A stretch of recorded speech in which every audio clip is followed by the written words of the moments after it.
ചേർത്തലയ്ക്ക് പിന്നാലെ മലപ്പുറം അങ്ങാടിപ്പുറം തിരൂർക്കാടും വിഷു മന്തി പരസ്യ വിവാദം. അങ്ങാടിപ്പുറം ഓരാടൻ പാലത്ത് പ്രവർത്തിക്കുന്ന യമാമ ഷവായ ഹോട്ടലാണ് മയിൽപീലി ചൂടിയ കണ്ണൻ മന്തി പ്ലേറ്റിന് മുന്നിലിരിക്കുന്ന ചിത്രം പങ്കുവച്ചത്. സംഭവത്തിൽ ഹിന്ദു ഐക്യവേദി പ്രതിഷേധം സംഘടിപ്പിച്ചു. ഹോട്ടൽ ഉടമകളായ 3 പേരെ പോലീസ് അറസ്റ്റ് ചെയ്തു. വിഷുവിനോടനുബന്ധിച്ചാണ് യമാമ ഷവായ ഹോട്ടൽ ഈ ചിത്രം സാമൂഹ്യ മാധ്യമങ്ങളിൽ പങ്കുവച്ചത്. വിവാദമാകുമെന്ന് കണ്ട് ഉടൻ അത് പിൻവലിച്ചെങ്കിലും അതിനോടകം തന്നെ ചിത്രം സാമൂഹ്യ മാധ്യമങ്ങളിൽ പ്രചരിച്ചിരുന്നു. ചേർത്തലയ്ക്ക് സമാനമായ തരത്തിലാണ് ഈ നടപടിയെന്നും ആസൂത്രിത ഗൂഢാലോചനയാണ് സംഭവത്തിന് പിന്നിലെന്നും VHP ആരോപിക്കുന്നു.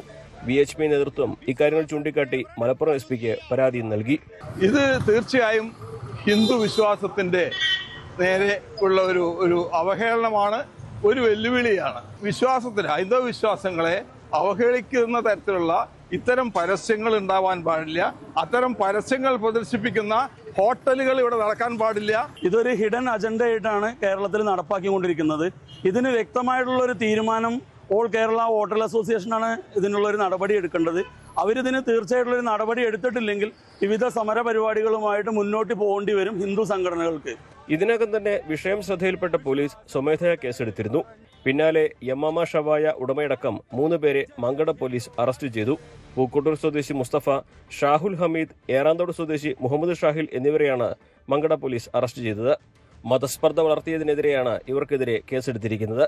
ഇവരിൽ നിന്നും 2 മൊബൈൽ ഫോണും 1 ടാബ്ലറ്റും പോലീസ് പിടിച്ചെടുത്തു. പ്രതികൾക്കെതിരെ കർശന നടപടി സ്വീകരിക്കണമെന്നാവശ്യപ്പെട്ട് ഹിന്ദു ഐക്യവേദിയുടെ ആഭിമുഖ്യത്തിൽ ഹോട്ടലിന് മുമ്പിൽ പ്രതിഷേധ പ്രകടനവും നടന്നു. യമാമി എന്നൊരു ജിഹാദി ഹോട്ടൽ, യമാമി എന്നൊരു ജിഹാദി ഹോട്ടൽ, വിശ്വാസംസയുടെ പേര് പറഞ്ഞ് പാവം ഹൈന്ദവ വിശ്വാസികളെ. ആലപ്പുഴ ചേർത്തലയിലും കഴിഞ്ഞ ദിവസം സമാന സ്വഭാവമുള്ള സംഭവവുമായി ബന്ധപ്പെട്ട് ഹോട്ടൽ ഉടമയെ പോലീസ് അറസ്റ്റ് ചെയ്തിരുന്നു. ഈ വിവാദം കെട്ടടങ്ങാതെ പ്രചരിക്കുന്നതിനിടെയാണ് മലപ്പുറത്തും സമാന സംഭവം നടന്നിരിക്കുന്നത്. ന്യൂസ് 18 മലപ്പുറം. കൂടുതൽ വാർത്തകൾക്ക് News 18 കേരളം YouTube ചാനൽ സബ്സ്ക്രൈബ് ചെയ്യുക.